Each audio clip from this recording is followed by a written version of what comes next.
உங்கள் வீடு தேடி வரும் அரசு. உங்களுடன் ஸ்டாலின்.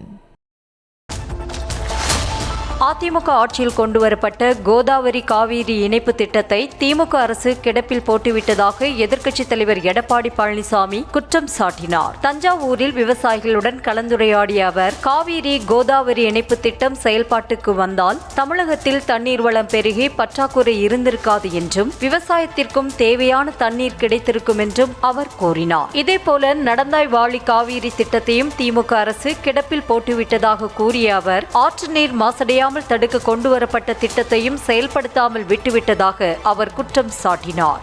அனைத்து இந்திய அண்ணா திராவிட முன்னேற்ற கழக அரசு இருக்கும்போது, நான் முதலமைச்சர் இருக்கும்போது, நம்முடைய ஆற்று வருகிற நீர் மாசுபட்ட நீராக இருக்குது. அதை சுத்தப்படுத்த வேண்டும் என்ற அடிப்படையில் விரிவான திட்ட தயார் பண்ணி நான் முதலமைச்சர் இருந்த காலத்தில் பாரத பிரதமர் நரேந்திர மோடி இடத்துல கொடுத்து, அவர்கள் மேதகு குடியரசுத் தலைவர் உரையில் இடம்பெற செய்து அந்த திட்டத்தை கொண்டு வருவதற்கு நடவடிக்கை எடுத்து அனைத்து முயற்சியும் எடுத்தோம்.